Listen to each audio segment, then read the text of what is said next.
Hoje, muito importante, a nossa conversa com o Rodrigo Aidar. Nós vamos discutir esse caso horroroso do espancamento de um homem no Rio Grande do Sul, até a morte, tirado de dentro de um supermercado do grupo Carrefour e morto a pancada. Um homem negro, uma história horrorosa, não é a primeira história, e nós temos que discutir que o caso, que ele foi morto, não tem o que discutir, foi morto. Quem foi, a gente sabe, mas para aí? Quer dizer, é assim? Então, foi morto, os dois seguranças, um policial e um segurança foram presos, acabou o caso. Não tem uma cadeia de responsabilidade? As coisas param por aí? A empresa de segurança, qual é essa empresa de segurança? Quais são as fiscalizações? Existem órgãos públicos, a polícia militar, toda a estrutura de vigilância das empresas. Você não pode simplesmente abrir uma empresa de segurança, tem controles. E aí? O que falhou na contratação?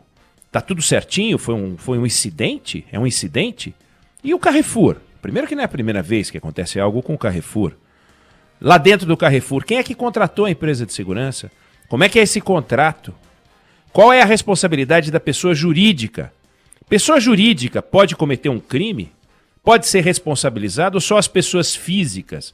O crime é próprio da ação, a ação é do homem, então não tem pessoa jurídica envolvida?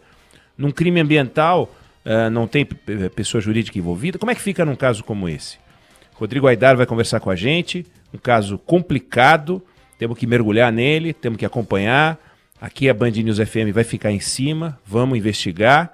O Aidar vai nos dar luz sobre isso. Tema lamentável, mas importante. Queria chamar a atenção para o debate, os debates que aconteceram ontem de segundo turno. Em particular o debate que eu mediei e que eu vou entrar para a história como o primeiro mediador de um debate sem mediação. Incrível o que aconteceu em São Paulo. Não foi o que aconteceu no Rio de Janeiro, onde eles foram para torta na cara, dedo no olho, foi um negócio horroroso. Agora, a marca da civilidade aconteceu em Porto Alegre, não aconteceu em Campinas, no interior de São Paulo, mas na capital, São Paulo, foi uma coisa muito impressionante. E aí, eu queria chamar a atenção para um valor, algo que a gente até discutiu aqui na Band News FM, para quem acompanhou essa discussão de madrugada depois que o debate acabou. Houve um tempo, e quando eu me refiro houve um tempo, quem diz isso é o Fernando Mitre. O tempo destes debates como eram feitos antes acabou. Começa um novo tempo de debate, e um novo tempo de debate tem data, 19 de novembro de 2020, que foi o debate de ontem na Band. Os debates, o modelo de debate. Liberdade total. A gente tinha regras muito complicadas.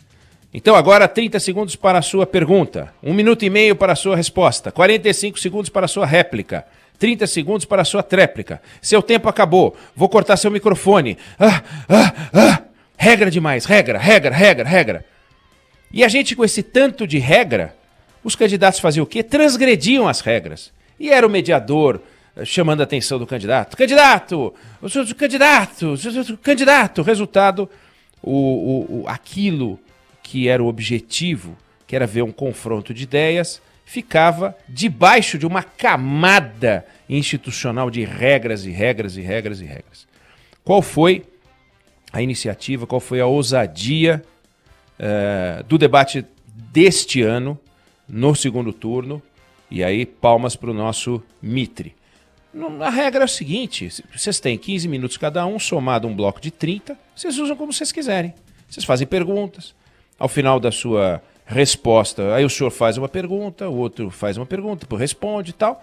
E é o seguinte, o mediador, eu só estava lá, caso os dois começassem a falar ao mesmo tempo, porque aí ninguém escuta nada. Quem está acompanhando aqui a nossa conversa, se eu e a Débora, eu e o Felipe e a Débora começarem a falar ao mesmo tempo, aquilo vira um ruído, não dá para entender. Só nessa hora, então, eu entraria para dizer, queria pedir aos senhores que evitassem falar ao mesmo tempo, porque quem está em casa não entende nada, E o tempo dos senhores é descontado simultaneamente, então é um prejuízo para os dois lados. Não precisei fazer isso nenhuma vez. Nenhuma vez. Qual é o ensinamento que ficou para mim sobre a liberdade, o valor da liberdade? Regra demais sugere transgressão, sublevação, subversão, seja lá o que for. Liberdade total leva à responsabilidade. Eles tiveram responsabilidade, eles podiam andar pelo palco, nem andar eles andaram. Tamanha era a concentração deles, a preocupação com o conteúdo. Eles não ficaram se agredindo. Não ficou o Dória falando, e o Lula? E o Boulos falou, o senhor esconde o Dória. E daí eu disse, do Bolsonaro. Não ouvimos esse papo, não teve esse papo. Sabe, podia ter tido, mas não teve. O que eles ficaram fazendo o tempo inteiro? Discutindo o projeto de governo deles, caso um ganhe, caso o outro ganhe.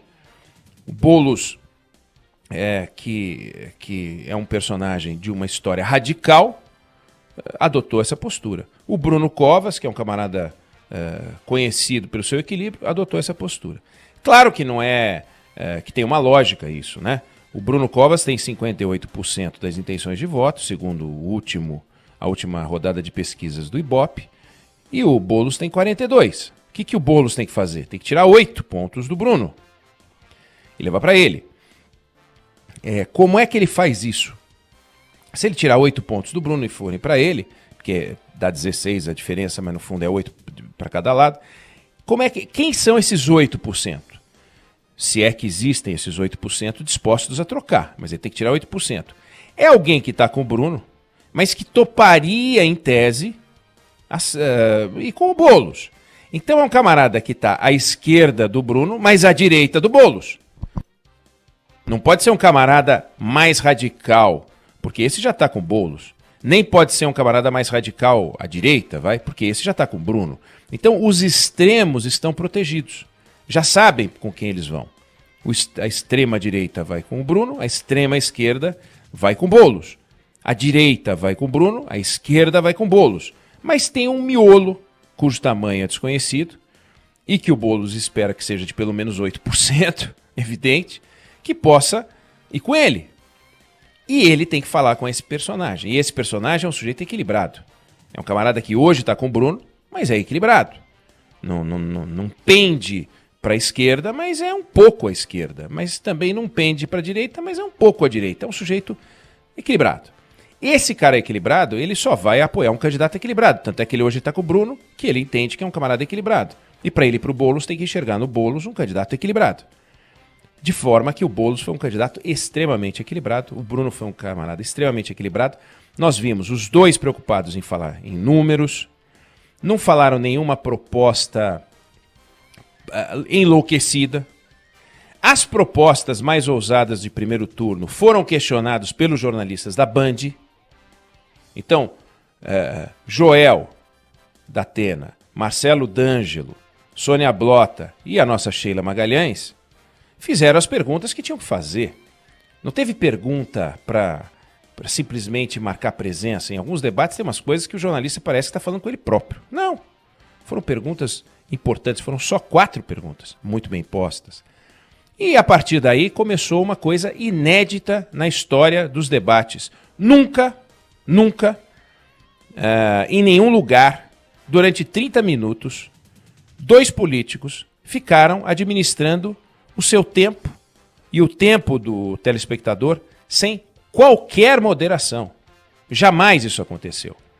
E foi um espetáculo. Funcionou muito bem, uma coisa extraordinária. Então foi uma aula de democracia, é um compromisso do Grupo Bandeirantes, está sempre à frente, fazendo os primeiros, não só cronologicamente, mas também liderando, marcando o passo e mostrando inovação. E a inovação desse ano foi incrível.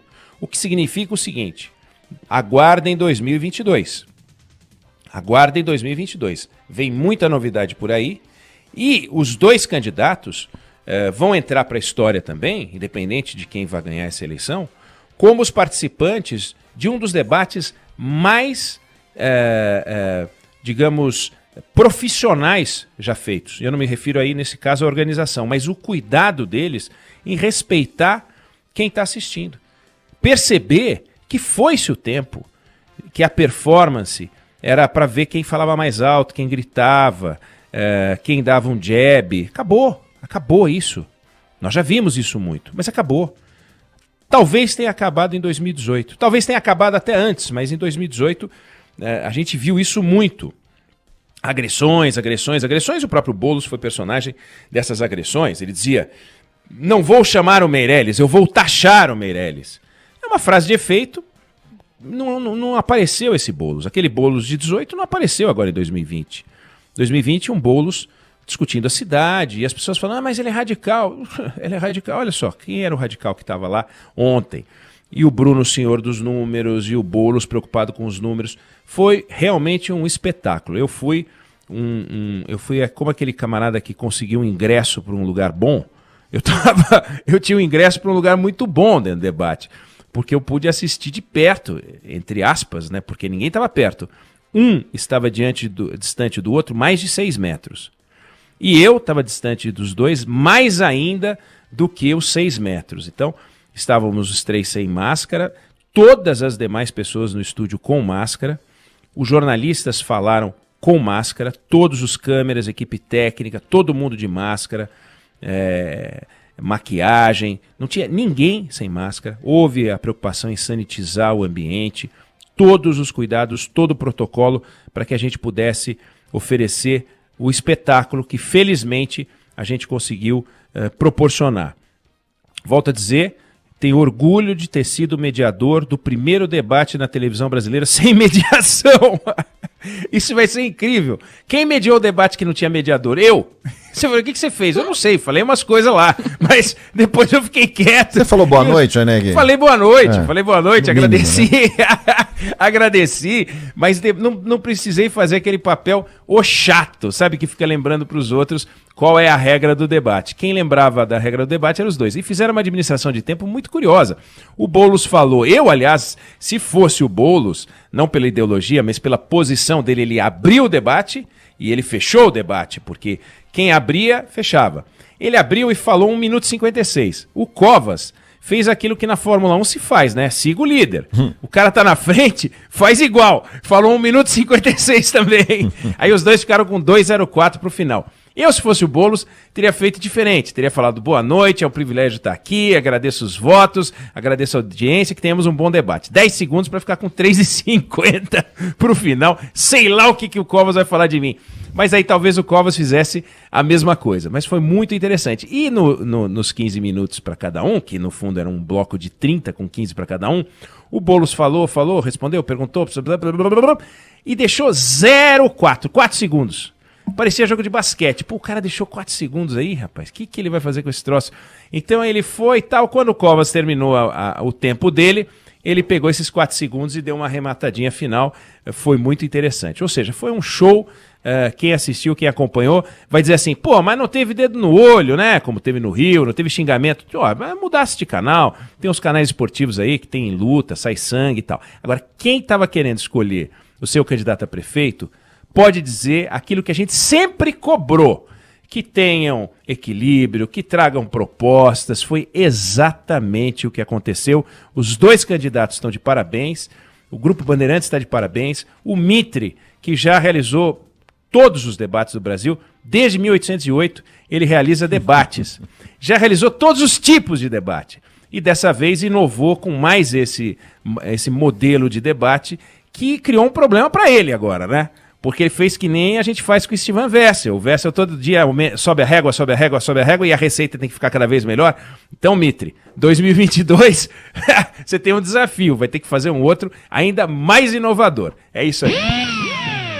E além de São Paulo, né? O Oneg citava aí os candidatos à Prefeitura de São Paulo, mas tivemos debates também ontem em Campinas, Belém, Manaus, Porto Alegre, Taubaté, Rio de Janeiro, Uberaba, São Vicente e Bauru. Tem debates ainda marcados para o dia 22, também conhecido como domingo, Ponta Grossa, Ribeirão Preto. E no dia 25 será a vez de Praia Grande, Sorocaba e Boa Vista, a Band realizando os debates. E ó, o nosso ouvinte Ricardo fala o seguinte: oi, Neg, o debate foi show, se fosse pay-per-view eu pagaria para assistir. Ó, muito legal. Valeu, e é muito legal fazer parte do grupo que tem o jornalismo como bandeira, a democracia como um valor e o debate, o choque de ideias como um objetivo, para que a gente possa ajudar as pessoas a pensar. Não é ensinar, não. É dar oportunidade para as pessoas pensarem, refletirem, e para isso precisa abrir espaço na programação. Não, se a gente não abrir espaço na programação no horário nobre, não tem jeito. Então, TV Bandeirantes, Band News FM, Rádio Bandeirantes, Band News TV, todos os canais abertos, ligados no debate. Quem sintonizou no Grupo Bandeirantes por algum meio, os canais digitais todos, pôde acompanhar. Isso é um compromisso do grupo.